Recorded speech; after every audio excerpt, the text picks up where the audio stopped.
Hello friends, कैसे हैं आप लोग। उम्मीद है बेहतर होंगे। स्पेशली ये जो मेरा वीडियो है वो क्लास 12 की हिंदी को टारगेट रख के किया गया है।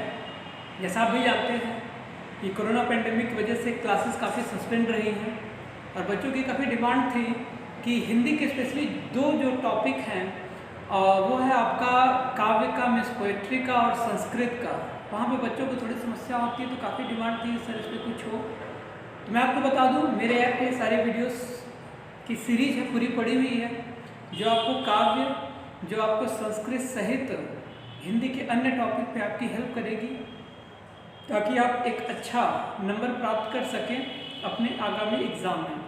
ये जो पूरा हिंदी का पैटर्न है वो एनसीईआरटी को ध्यान में रख के, क्लास 12 के एनसीईआरटी पैटर्न को ध्यान में रख के बनाया गया है, जो यूपी बोर्ड का है। ठीक है, पूरी यूपी में कोई भी बंदा हो इसको लेकर अपनी स्टडी को कंटिन्यू कर सकता है। हाँ, इसको लेना कैसे है, सबसे पहले आप हमारी ऐप को इंस्टॉल करेंगे। इंस्टॉल करने के बाद आप हिंदी के कंटेंट में जाएंगे और वहाँ से हिंदी ऐप का जो पेमेंट का फॉर्मेलिटीज़ है उसको पूरा करेंगे। पेमेंट की फॉर्मेलिटी पूरा करने के बाद दो ऊपर जाएंगे, दो ऊपर कंटेंट है, एक ओवरव्यू कंटेंट का है।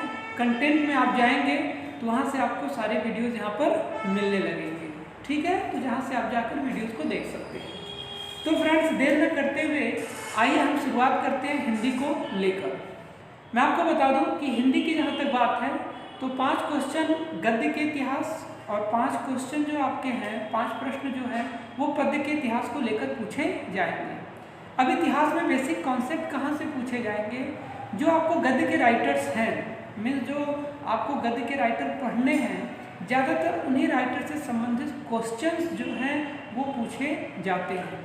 तो मैं दोनों पॉइंट पे आपसे बारी बारी बात करूंगा और आपको समझाने की कोशिश करूंगा कि गद्य का इतिहास क्या है और पद्य का इतिहास क्या है, क्या उसके इम्पोर्टेंट टॉपिक्स हैं।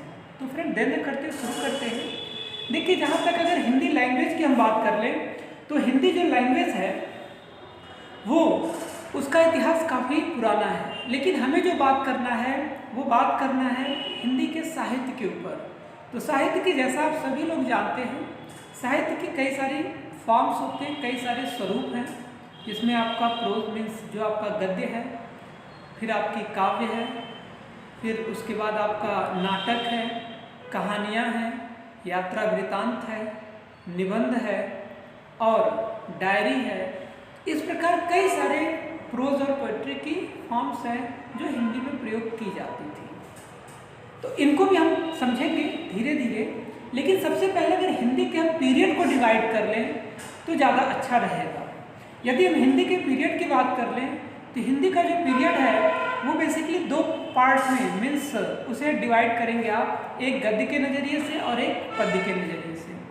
अगर गद्य की बात कर लें, मीन्स प्रोज की बात कर लें, तो हिंदी के पूरे युग को बेसिकली 5 भाग में हम डिवाइड कर सकते हैं। जो पहला पार्ट है वो पूर्व भारतेंदु युग है, जिसको हम कह सकते हैं कि प्राचीन भी कह दें तो कुछ गलत नहीं होगा। जो पूर्व भारतेंदु युग है यह 13वीं शताब्दी के मध्य से माना गया है, 1850 तक ईस्वी तक माना गया है। सीधे सीधे कहें तो 1250 से लेके 1850 ईस्वी तक पूर्व भारतेंदु युग माना गया है। उसके बाद 19वीं शताब्दी के मिडिल में आधुनिक हिंदी के यूँ कहें तो जनक के रूप में एक महान शख्सियत जन्म लेती है, जिसका नाम भारतेंदु हरिश्चंद्र है। उनकी भी क्रिएशन आपको पढ़नी है, हम उसको भी बारे में आपको बताएंगे। और उन्होंने हिंदी के विकास और हिंदी के प्रचार और प्रसार में अपना अमूल्य योगदान दिया, और यही वजह है कि जो हिंदी का दूसरा युग है उसको हम भारतेंदु युग के नाम से जानते हैं, जो 1850 से लेकर 1900 ईस्वी तक चला है। उसके बाद भारतेंदु युग खत्म होने के बाद एक और युग आया जिसको हम द्विवेदी युग कहते हैं, जो आचार्य महावीर प्रसाद द्विवेदी के नाम पर था। वह 1900 से लेकर 1918 के आसपास तक चला था। और द्विवेदी युग के जाने के बाद छायावादी युग, जिसके जयशंकर प्रसाद माने जाने राइटर माने जाते हैं, जिसकी कामायनी है और अन्य क्रिएशंस उसकी है, जिसको हम बारी बारी करके आगे पढ़ेंगे भी, उन्होंने छायावाद की आग को और भी आगे लेकर गए, जो छायावाद का एसेंस होता है, जो उसका प्रभाव होता है। तो छायावादी युग की अगर हम बात कर लें तो छायावादी जो युग है वह 1918 से लेके लगभग 1938 तक के पीरियड को उसने कवर किया था। और छायावाद खत्म होने के बाद छायावादोत्तर युग या उसे प्रयोगवाद का युग भी कहा जाता है, वह 1938 से लेकर वर्तमान तक चला है। इसमें थोड़ी सी जो राइटर्स की संख्या है वो ज़्यादा है। तो हम बारी बारी इन तमाम युग के बारे में बात करेंगे। सबसे पहले आप सभी लोग नोट कर लीजिए कि आप पूरे हिंदी के गद्य के इतिहास को 5 भाग में डिवाइड करेंगे। पूर्व भारतेंदु काल, भारतेंदु युग, द्विवेदी युग, छायावादी युग और छायावादोत्तर या प्रयोगवाद का युग। ठीक है, तो सबसे पहले हम जो बात करने जा रहे हैं वो बात करने जा रहे हैं भारतेंदु युग के बारे में। देखिए, जैसे नाम से ही कन्फर्म है, भारतेंदु युग जो है वह हिंदी के महान लेखक, कवि, नाटककार कह सकते हैं, तो वो भारतेंदु हरिश्चंद्र के नाम पर यह भारतेंदु युग जाना जाता है। इवन भारतेंदु युग के प्रतिनिधि के रूप में भारतेंदु हरिश्चंद्र को जाना जाता है, जिन्होंने हिंदी के प्रचार प्रसार में अपना अमूल्य योगदान दिया है। इतना ही नहीं, भारतेंदु युग की कुछ ऐसी पत्रिकाएं भी रही हैं। पत्रिकाओं का नाम याद रखिएगा, क्वेश्चन पूछा जा सकता है। जैसे हिंदी प्रदीप को लेकर एक बार क्वेश्चन पूछा गया था कि हिंदी प्रदीप जो है वह हिंदी के किस युग से संबंधित है, तो वो भी भारतेंदु युग से संबंधित है। तो पत्रिकाओं की कुछ इंपॉर्टेंट पत्रिकाएं, उनका नाम याद रखिएगा, जिसमें उदंत मार्तंड है, कवि वचन सुधा है, हरिश्चंद्र मैगजीन है और हिंदी प्रदीप जो है वह भारतेंदु युग के प्रमुख पत्र पत्रिकाओं में से था, जिसने हिंदी के प्रचार में, हिंदी के प्रसार में अपना एक अमूल्य योगदान दिया था। इसके अतिरिक्त अगर भारतेंदु युग से आपसे कुछ पूछा जाएगा तो कुछ महत्वपूर्ण राइटर मीन्स कुछ महत्वपूर्ण लेखकों के बारे में पूछा जाएगा और कुछ महत्वपूर्ण क्रिएशंस में जो कृतियां हैं उनके बारे में पूछा जाएगा।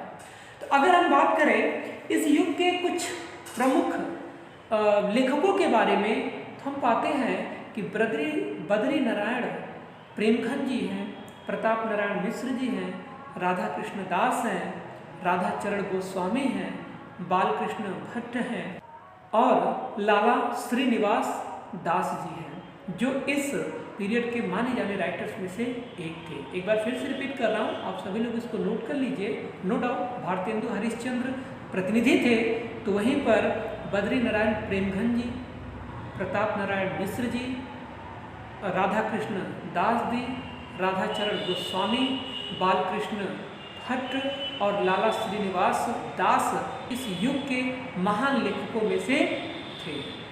इसके बाद अगर हम बात कर लें इस युग की कृतियों के बारे में, तो इस युग में भारतेंदु हरिश्चंद्र की कृतियों का अमूल्य योगदान रहा है, बड़ा डोमिनेशन रहा है, मीन्स बड़ा प्रभाव रहा है इस युग के ऊपर। तो जो भारतेंदु हरिश्चंद्र की क्रिएशन के बारे में अगर हम बात कर लें तो भारत दुर्दशा है और कपूर मंजरी है, अंधेर नगरी है, सती प्रताप है, वैदिक हिंसा न भवती है। इसके अतिरिक्त अन्य जो महान लेखकों को भी कुछ क्रिएशंस है उसको भी अगर हम देख लें तो भारत सौभाग्य है, फिर उसके बाद आपका रेल का विकट खेल है, फिर महारानी पद्मावती है, फिर उसके बाद आपका मयंक मंजरी है, संयोगिता स्वयंवर है। उपन्यास के रूप में देखा जाए तो 100 अजान 1 सुजान काफ़ी फेमस रहा है इस पीरियड में, और निबंध के रूप में देखा जाए तो धोखा इस पीरियड का सबसे इम्पॉर्टेंट आपका क्रिएशन रहा है। तो शॉर्ट में मैंने भारतेंदु युग की आपकी इम्पॉर्टेंट जो चीज़ें हैं वो आपको बताई। भारतेंदु युग के बाद शुरुआत होता है द्विवेदी युग का। द्विवेदी युग का मैंने अभी जैसे बताया जो पीरियड है वो 1900 से लेकर 1918 तक ईस्वी तक का माना जाता है, और यह जो पीरियड का नामकरण हुआ वो आचार्य महावीर प्रसाद द्विवेदी के नाम से हुआ है। महावीर प्रसाद द्विवेदी जी ने सरस्वती नामक, ध्यान दीजिएगा पत्रिका का पूछा जाता है एग्जाम में, सरस्वती नामक पत्रिका का संपादन भी किया था। इस पत्रिका के जो मुख्य संपादक थे जिन्होंने इसकी शुरुआत थी उनका नाम चिंतामणि घोष था, जिन्होंने इस पत्रिका की शुरुआत की थी। क्वेश्चन बन सकता है कि सरस्वती पत्रिका के जो मुख्य संपादक कौन थे, तो चिंतामणि घोष थे। इस पत्रिका के संपादक के रूप में श्याम सुंदर दास, आचार्य महावीर प्रसाद द्विवेदी ने भी अपना अमूल्य योगदान दिया था इस पत्रिका के संपादन में। अब अगर हम इस युग के प्रमुख रचनाकारों की अगर बात कर लें तो पूछा जाता है क्वेश्चन आपसे कि इस युग के प्रमुख रचनाकार कौन कौन से हैं, तो उसमें जो सबसे बड़ा नाम निकल के आता है वो मैथिली शरण गुप्त का है। नो डाउट आचार्य महावीर प्रसाद द्विवेदी जी तो हैं ही, उन्हीं के नाम पे इसका है। तो उनके बाद अगर कोई है तो मैथिली शरण गुप्त हैं। मैंने स्क्रीन पे नाम दे दिया, आप देख सकते हैं। मैथिली शरण गुप्त हैं, गया प्रसाद शुक्ल स्नेही हैं, गोपाल शरण सिंह हैं, लोचन प्रसाद पांडे हैं, महावीर प्रसाद द्विवेदी हैं। और कवियों में अगर हम बात कर लें तो अयोध्या सिंह उपाध्याय हरिऔध हैं, श्रीधर पाठक है, देवकी नंदन खत्री हैं, चंद्रशेखर शर्मा गुलेरी हैं और जगन्नाथ दास रत्नाकर भी हैं। तो आप देख सकते हैं, इनको नोट कर लीजिए, मैंने स्क्रीन पर इसको दिया है, देख सकते हैं आप। इसके अतिरिक्त इन महान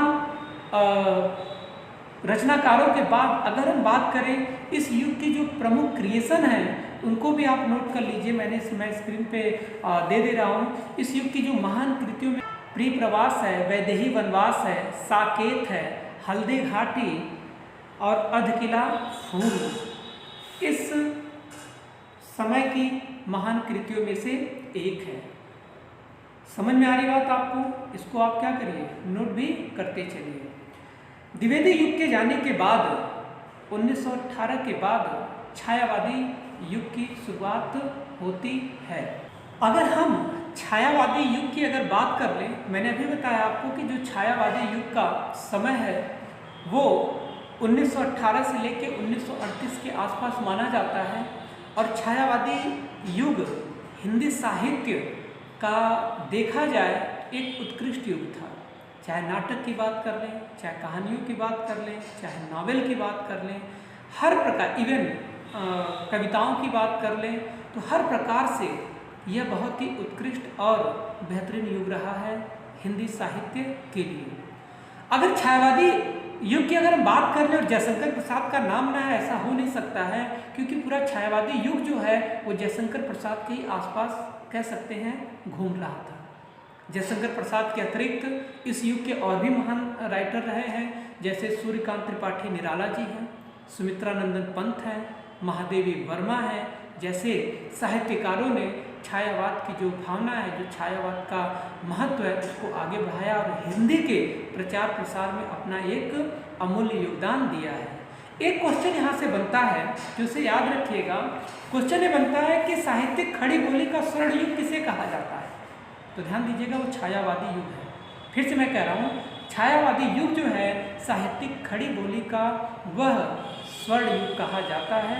इस पॉइंट को याद रखिएगा, ये क्वेश्चन 2-3 बार आपसे एग्जाम में पूछा गया है। ठीक है, इसके अतिरिक्त अगर हम बात कर लें कुछ प्रमुख कृतियों के बारे में, तो नो डाउट सबसे पहला नाम जयशंकर प्रसाद का आता है, तो उनकी कृतियाँ आगे हैं। इसके साथ साथ मैं स्क्रीन पे दे रहा हूँ, आप इसको नोट भी कर सकते हैं, जिसमें आपका जयशंकर प्रसाद की कामैनी है, आंसू है, उर्वशी है, वहीं निराला जी की अनामिका है, गीतिका है, अड़िमा है, पंत जी की उच्छ्वास है, पल्लव, गुंजन, नौका विहार, जबकि महादेवी वर्मा की सांद गीत, रश्मि और दीपशिखा है।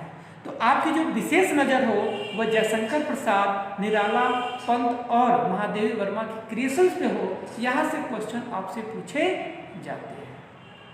तो छायावादी युग की इस परिचय के बाद अब हम जो आगे बढ़ेंगे वो 1938 के बाद के पीरियड पे बढ़ेंगे, जिसको हम छायावादोत्तर युग कहते हैं। अब अगर हम अगले युग की बात कर लें तो छायावादी युग खत्म होने के बाद छायावादोत्तर युग या प्रगतिवादी युग की शुरुआत हुई, जो 1938 से लेकर वर्तमान युग तक चली। यह जो युग था यह हिंदी साहित्य के सर्वांगीण विकास के लिए, मीन्स हिंदी साहित्य के हर एक जो क्षेत्र है उसके विकास के लिए एक बहुत ही महत्वपूर्ण युग था।